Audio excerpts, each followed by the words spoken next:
Good morning, everybody. It is great to be with you today. I hope that you are all doing well. We're going to read Hebrews chapter 11 and verse 22. But before we do that, I want to remind you what Hebrews chapter 11 is. Most of you are probably aware that Hebrews chapter 11 records what we call the Hall of Faith. All of these great men and women who show their faith in God, show that they believe that God will be faithful and that He will do what He has promised to do, and they show their faith in what they do. And Hebrews 11 records all the different ways that they showed faith. And here in verse 22, we encounter that which Joseph did. Let's read this text together. By faith, Joseph, at the end of his life, made mention of the exodus of the Israelites and gave directions concerning his bones. When we read through the Hall of Faith, I don't know about you, but as I encounter all of those different individuals, I sometimes find myself asking, how could we possibly have faith that they do? How could we possibly have the type of faith that Abraham has or that Moses had? Moses, the one who is said to have been the one who talked to God face to face. Abraham, the one who is said to have been the friend of God. How could we have faith like they do? I don't know about you, but at times it kind of, as I read through it, almost makes it seem like we never could. Or at least I find myself thinking that. The text makes it very clear that we can, but I don't know about you, I find myself thinking about these great men and women of faith and all that they did and wonder, could I possibly have that type of faith? And as we read through that, I wonder if at times we forget that none of these men, none of these women were born heroes of faith. They were grown into heroes of faith. Abraham is the story of God taking the one who had no children and growing him into being the father of a nation. Moses is the story of one who could not speak well and who was grown by God into being the mouthpiece of his people and for God to his people. And notice here, if we go back, at the end of his life, that Joseph didn't start out as a hero of faith. In fact, if you remember the story, you probably remember Joseph in his coat of many colors. And if you recall and you remember the story, Joseph takes his coat of many colors and he goes up to his brothers and he does what brothers do and says, "Look what Dad got me. Did you get one? Oh, no, you didn't get one. That's so sad for you. Look what I got." And as we're going to read and as we're going to allude to here in a few minutes, how do his brothers respond? They respond by trying to kill him. And if you've been a sibling, if you have any siblings, and your sibling came up to you and said, "Look what Dad got me. Did you get one?" "Oh, no, too bad for you." How would you have reacted? Chances are you probably would have tried to kill that sibling too. What we read is Joseph, the spoiled brat, who comes up to his brothers and says, "Look at what I got and you don't got it. In fact, y'all are going to bow down to me one day." If my siblings had come to me and said I was going to bow down to them, I might have slapped them silly. Joseph is the story of God taking a spoiled brat, humbling him, and growing him to be a leader who would save not only his family, but save most of the known world. And we read in the story of Joseph, there we go, reading the story of Joseph, how we too might be faithful in the midst of trial. For Joseph faced a lot of trial and yet remains faithful through it all. If you got your Bibles, turn me to Genesis chapter 39. As you're turning there, I wonder, how many Bibles do we have? What a fantastic sight. Genesis chapter 39. The story of Joseph in Genesis is quite long, so we're predominantly going to focus on chapter 39. We've already talked about what leads up to here in chapter 39. We're going to begin in verse 1. And that is that Joseph has come to his brothers. He's shown his coat of many colors. He's proclaimed that everyone will bow down to him, and his brothers have reacted as brothers do, and they've tried to kill him. They decided in their mercy to, instead of killing him, to sell him as a slave to Egypt. And eventually, if you remember the story, Joseph is sold to a man by the name of Potiphar. And that's where we're going to pick up in verse 1.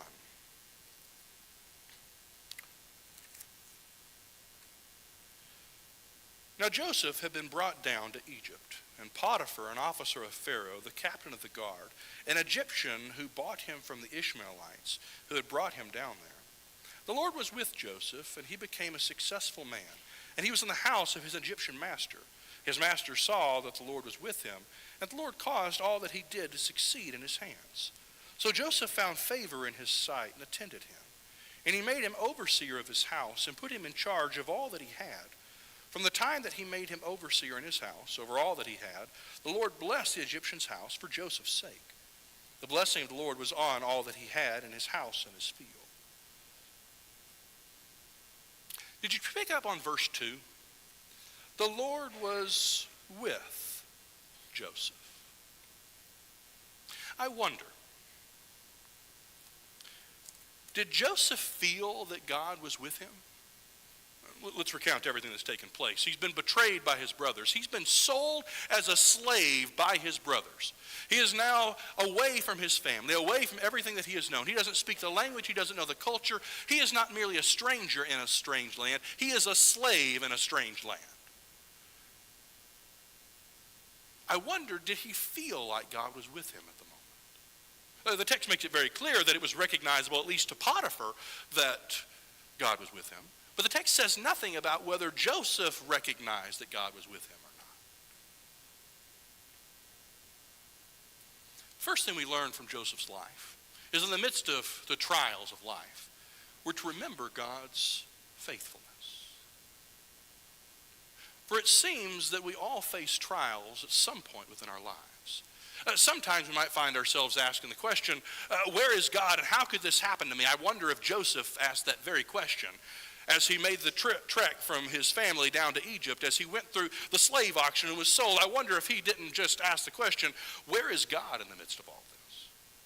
But other times in the midst of trial, we may find ourselves not so much asking the question where God is, but being so overwhelmed with everything going on that we just kind of forget to even ask the question.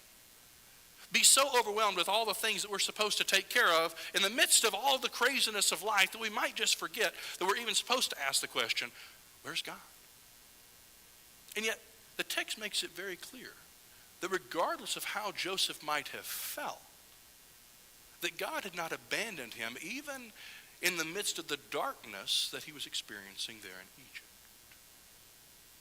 In the midst of our trials and struggles of life, we are to remember that no matter how we might feel, that God remains faithful and that he doesn't just simply depart from us, but rather that he remains with us. Which emphasizes why it is so important that we continuously be in the Word of God. For it is there that we read that God remains faithful to his people. It is there we read of his steadfast love and how he does not abandon those who are faithful to him. And it is there that we're reminded that regardless of what we might feel in the midst of trials, that just because we feel that God might be distant doesn't mean that he is. For he remains faithful to those who are faithful to him. And that leads us to the second thing that we're going to learn from Joseph. And that is that we are to remain steadfast in the midst of trial. Let's continue on in chapter 39. Beginning in verse 6. So he, that is Potiphar, left all that he had in Joseph's charge. And because of him, he had no concern about anything but the food he ate. Now Joseph was handsome in form and appearance. And after a time, his master's wife cast her eyes on Joseph and said, lie with me. But he refused and said to his master's wife, behold, because of me, my master has no concern about anything in the house, and he has put everything that he has in my charge. He is not greater in this house than I am, nor has he kept back anything from me except you, because you are his wife. How then can I do this great wickedness and sin against God? And as he spoke to Joseph day after day, he would not listen to her, to lie beside her, or to be with her.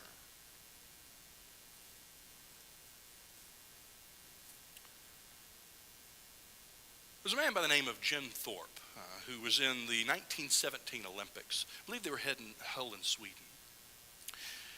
He became quite well known because he won 2 events that year, the pentathlon and the decathlon. It's a feat enough to win 1, much less 2, especially if you happen to be running those 2 events in borrowed, or in this case, taken from the trash shoes. Just before the event had started, someone had swiped his shoes in an attempt to sabotage his ability to run, for he was the clear favorite. And he was faced with a choice of what to do now that he had no shoes and had mere minutes to try and get to the first event. He talked to some of his friends, and one of them had a spare shoe, handed it to him, to which Thorpe was then faced with, what do I do to try and find a second shoe? He went to the trash can, rummaged through, and happened to find another shoe that was a couple sizes too large, grabbed a few extra pairs of socks, put them on, and ran the fastest time recorded in history in those two events, even with shoes from the trash that didn't quite match. Inevitably in life, we're faced with opportunities that test our resolve. In the case of Thorpe, he was faced with the challenge of, does he quit running in the midst of the craziness, or does he continue to run? How strong was his resolve? The same is tested with regards to Joseph, of how strong was his resolve. Sometimes the test of our resolve comes from the perspective of extra added pressure, as though Satan's trying to push us a little bit just to see how strong we are. But sometimes it comes when the pressure begins to lift. For consider Joseph's position. Yes, he's still a slave, but he has risen. He has risen. He's no longer in the deep pit. Rather, he is equal to Potiphar, one of the commanders in the Egyptian empire. He has everything that he wants, all the food that he wants. He's trusted by the one who is his employer. He's on the uptick. And it's in the midst of that, when things are actually beginning to go well, that he's finally tested again, and his resolve is tested. For Potiphar's wife comes and notices him as apparently quite a hunk of an individual. And she asks if they could go together. And how does Joseph respond? Notice how he responds. In verse 10, and she spoke to Joseph day after day. He would not listen to her, to lie beside her, or to be with her. Notice, to lie beside her. In other words, that Joseph refused to compromise his morals. He refused to compromise even a little bit. For I can imagine Potiphar's wife saying, well, why don't you just come and you just lie beside me? That'll be okay. And Joseph refuses even to do that. He refuses to compromise even the smallest amount, for his resolve was firm. His resolve was firm that he might not dishonor his God. See, sometimes Satan tests our resolve by turning up the heat a little bit. And sometimes he tests our resolve by making things just a little bit easier, in the hopes that as things get a little bit easier, that we might forget God. Because I don't know about you, sometimes when things happen that are challenging in life, I find myself doing the same thing I suspect many of you do. Looking to God, and God will take care of us, and praying to him because things are hard right now. But what about when things start to get just a little bit better?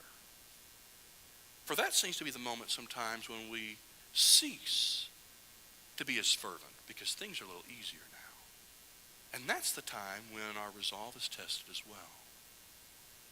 That leads to the question, how?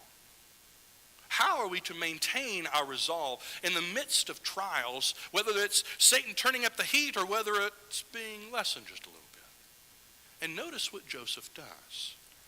For his response to Potiphar's wife indicates there were two things going through his mind. Beginning in verse 8. But he refused and said to his master's wife, behold, because of me, my master has no concern about anything in the house, and he has put everything that he has in my charge.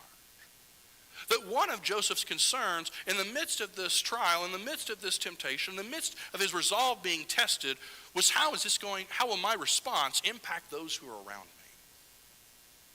For it seems that sometimes we fall prey to sin when we're looking to ourselves as opposed to considering how our actions will impact those who are around us. And one of the first things that came to Joseph's mind was, how will this impact the one who has trusted me with his house? How will this impact the one who is currently providing the food that I am eating? How will what I am doing impact those who are around me? But notice the second concern. How then can I do, beginning in verse 9. He is not greater in this house than I am, nor has he kept back anything from me except you because you're his wife. How then can I do this great wickedness and sin against God? But Joseph was concerned about how his actions would impact others around him. But he was also concerned about how it would impact his God. We're told that God sees all things that are done in secret. He sees all things that are done in the open and all things that are done in secret. And if we are to maintain our resolve, even in the midst of trials, we are to remember not only how our actions impact others, but we are to remember that our God sees all things, and how will he be impacted by that which we do. Third lesson we learn from Joseph's life is to remain faithful even in the unexpected. Remain faithful when life takes unexpected turns. Let's continue on in verse 11. But one day when he, that's Joseph, went into the house to do his work, and none of the men of the house were there in the house, she, that's Potiphar's wife, caught him by his garment, saying, "Lie with me." But he left his garment in her hand and fled and got out of the house. And as soon as she saw that he had left his garment in her hand and had fled out of the house, she called to the men of her household and said to them, "See, he has brought among us a Hebrew to laugh at us. He came in to lie with me, and I cried out with a loud voice. And as soon as he heard that I had lifted up my voice and cried out, he left his garment beside me and fled and got out of the house. Then she laid up his garment by her until his master came home. And she told him the same story, saying, 'The Hebrew servant whom you brought among us came in to me to laugh at me.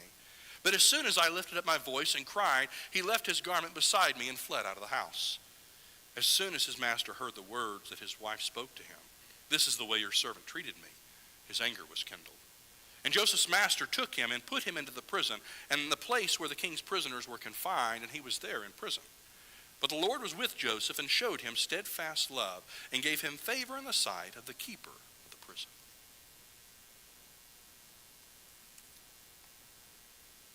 Growing up around this time of year, there was one movie that my family would watch every single year. It's a Wonderful Life. It's a beautiful story about the impact and the value of friendship. And there's one particular scene in there. George Bailey is in deep, deep trouble. Deep trouble because he's been accused of having embezzled. And he's run away to try and, I guess, clear his mind and run out onto the bridge, and he prays that God might help him. And it's not that long after that he finds himself being punched in the face. And as he gets up and dusts himself off, he makes the statement, "That's what I get for praying." I wonder, did Joseph feel that way? In this moment, does Joseph feel the same way? He's done everything right. He's remained faithful to God, been committed to remaining faithful to God, looked to God and said, "I'm not going to do evil." And day after day, despite the continued pressure by Potiphar's wife, he says, "Nope, nope, nope, nope, nope, nope." He even runs away, committed to making sure that he remains faithful to his God. And how is he repaid? He finds himself in prison. And in case you're not aware of your history, prison in ancient times is no cakewalk. Prison today is not a cakewalk either, but it's certainly a cakewalk compared to what it was. And Joseph finds himself in prison, seemingly for having done that which is right. And sometimes when we do that which is right, and things happen to us, we find ourselves asking the question, why did this happen to me? Why do bad things happen to good people? We find ourselves asking the question, why would God let this happen to me? I did what I was supposed to do. I've been doing the right thing, and yet here I am again. But notice again that the text emphasizes, there in verse 21, "But the Lord was with Joseph and showed him steadfast love." And again we ask the question, did Joseph feel like God was with him? We know that Joseph's qualities were recognized by the warden there. We know that he was elevated, and maybe perhaps over time Joseph began to feel like God was with him. But when he finds himself there in the pit, does he feel like God's with him? And yet the text makes it very clear that even in the midst of that God was with him, that he showed him steadfast love. And that God made it so that the warden would see what Joseph had done, would have favor towards Joseph. Now, what do you think would have happened if God had instilled favor in the warden? If God had made it so that the warden would see Joseph and say, that's a guy I can use. What would have happened if God had done all that work only for Joseph to sit and mope in his cell? Well, nothing. Joseph shows his resolve and his faithfulness, and that he continued to remain faithful to God and show his faithfulness to God, even in the midst of dark times, and even in the midst of times where he had to have been asking the question, why has this happened to me? As we read through the trials of Joseph, we begin to see a slight shift in his perspective, a slight shift in his character maybe. I want us to fast forward a little bit. For if you remember the rest of the story of Joseph, you'll remember that he is eventually rescued from the pit. You'll remember that in come a baker and in come the wine taster, and they both have dreams, and Joseph interprets those dreams. He's forgotten for a little while, but eventually remembered and called before Pharaoh, who has had a dream and no one can interpret it. And one of those men, the wine taster, remembered Joseph and said, there's still a man here who might be able to interpret your dream. And Pharaoh calls for him, and in Joseph comes before the most powerful man in the known world. And notice what Joseph says, chapter 41.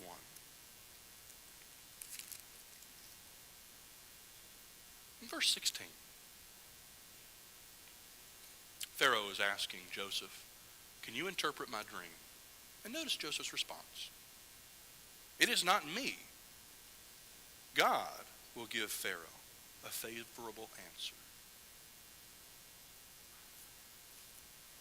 I want us to compare the two Josephs. Joseph here in chapter 41, it's not me who's going to do it. I'm not that important. It's God who's going to do it. Joseph at the beginning, look at me, all y'all are going to bow down to me. There seems to have been a shift to where Joseph is just a little bit more humble. And we see that humbleness come to fruition just a couple chapters later in chapter 45. But we get an inkling that Joseph is beginning to become more humble, that he's shifting from the all y'all are going to bow down to me to rather it's not about me, it's all about what God's going to do. And notice in chapter 45, beginning in verse 4.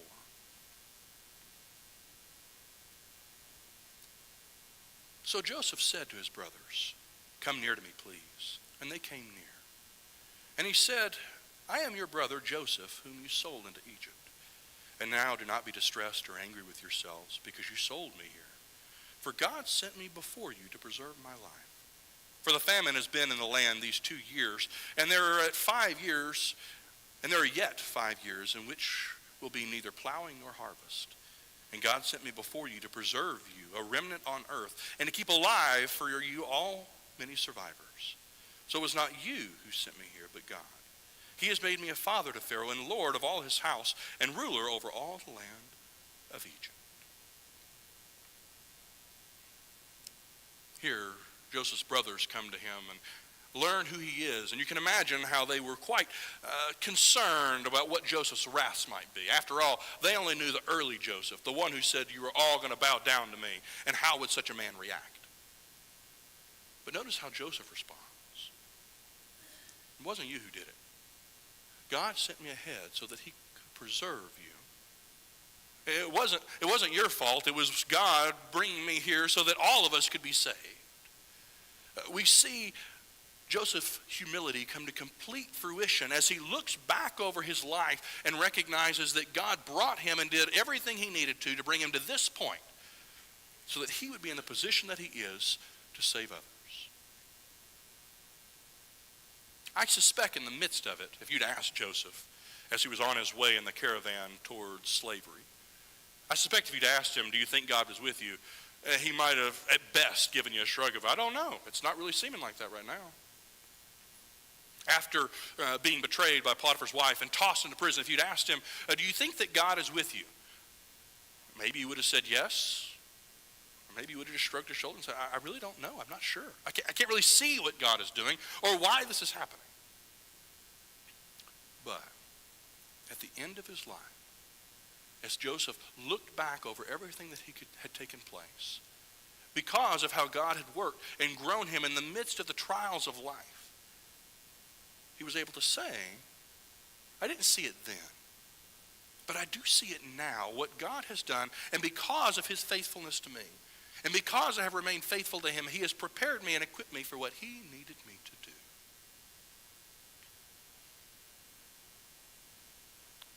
Earlier this year, we were up near Wickenburg, my family and I was, going over to Vulture City.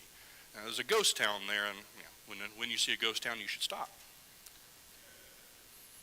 We're walking along. It's a very neat place, but we happened upon the blacksmith shop. It was a rather toasty day because we live in Arizona. It was a rather toasty day, and I was walking by the blacksmith shop with guys in there, and man, goodness, it felt so oppressive and so hot. And I found myself contemplating, what would it be like to work in a blacksmith shop in Arizona? It was already hot enough, and you decided to make it hotter. And yet, if we consider the blacksmith shop, it is the oppressive heat that allows for that metal to be shaped. It is the oppressive heat and the fire that allows the tools to be shaped for how they are to be used. God uses the forge of life, which at times the heat gets cranked up just a little bit in the midst of trials. But as we remain faithful in those trials, God shapes us and forges us into the tools that he needs us to be. And oftentimes it's only later in life that we're able to look back and say, I didn't see it then, but I see it now, how he was shaping me and how he remained faithful to me because I remained faithful to him.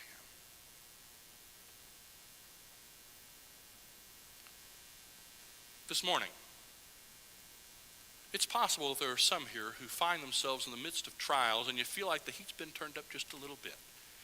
And perhaps you can't really see what's taking place or why this is taking place. And it may only be years from now when you're able to look back and see why. But in the meantime, you might just need the prayers of the church. Or perhaps you're here today and you want to begin a relationship with the one who really does love us most. The one who remains faithful even in the midst of trial. And there's nothing that would excite us more than to help you begin that journey which starts at baptism. If there's any way we can assist you, won't you come as together we stand and sing.